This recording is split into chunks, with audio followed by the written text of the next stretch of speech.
Hey guys, it's Snarky Pizza, and today I'm going to be talking about TikTokification. You know how popular videos keep getting shorter, more dramatically eye-catching, hashtag relatable?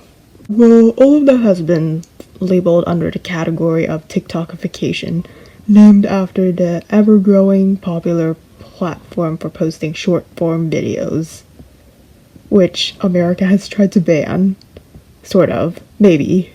It has had various effects on social media phenomenon, from music to even other social media platforms like YouTube, look at YouTube Shorts, and Instagram, look at Instagram Reels. TikTokification has been rather controversial at times, but what is it, really? Today I am going to go over just that, what TikTokification is. Also, if you like this type of analysis, review style content, don't forget to like, subscribe, and maybe leave a comment. It will help the algorithm find my channel. Now, let's get into things. Video length. One of the most notable things TikTok has affected is the length of many average popular videos. Now, I'm not saying long-form video essays still don't exist. I mean, look at all the commentary videos out there, and all the reviews of anime and cartoons and TV shows and movies. Those are all like 15 minutes or 10 minutes minimum, and like can go into the hours.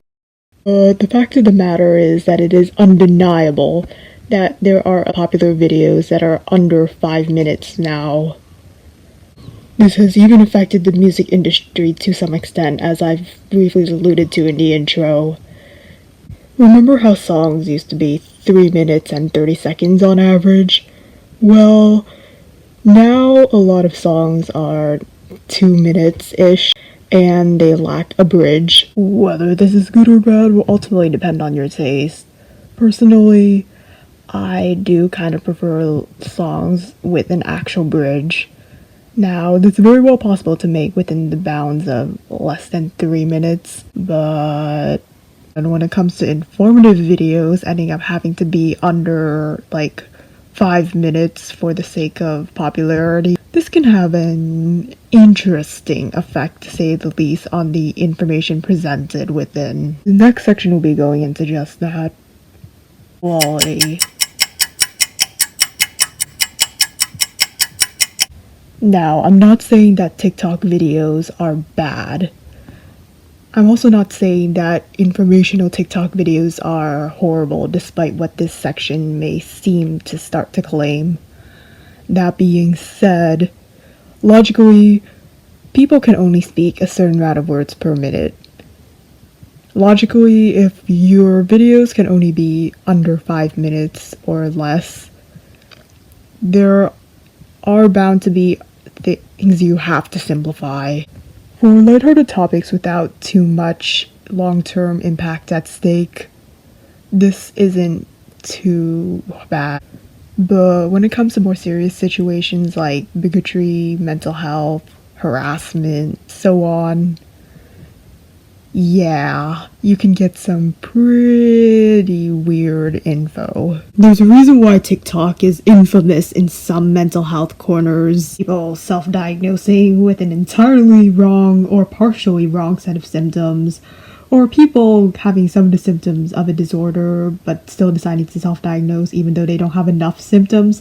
Like, don't get me wrong, getting a therapist is hard. Self-diagnosis, well, it can be valid if, like, as long as you disclose it, but TikTok is not a place where people can really talk about the nuances of mental health and how disorders can have overlapping symptoms while also being distinct enough from each other. Point is that not everything can be oversimplified.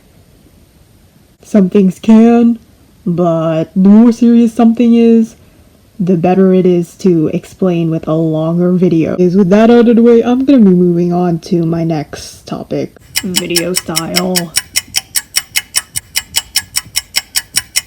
One thing you might notice if you browse TikTok a lot, or even if you do a decent glance at it, is that the videos tend to be less I wouldn't say less good than their YouTube counterparts, but there's a certain more low-key feel to it versus like with YouTube. Sure, your live action videos will use a lot of filters, but at the same time, there's more of an amateurish feel to it in a way. Videos on TikTok and TikTokified videos, they aren't polished documentaries meant for TV or stylized movies for the theaters. They're just, well, social media videos intended to be casually enjoyed as cheap entertainment. Now, that's not to say that these videos don't have value to them.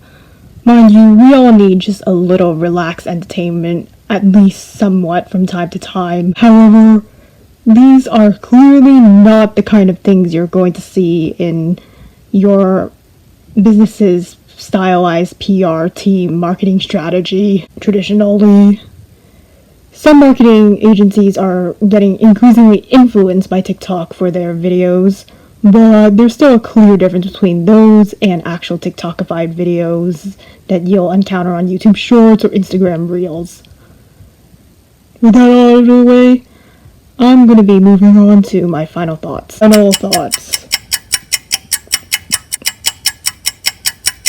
Ultimately, TikTokification as a phenomenon is neither inherently good nor bad. It all depends on how it's used. Anyways, that's it for today. I'm not sure what I'm going to work on next, but definitely not just a silly TikTok meme. Until then, take care. Stargazer out.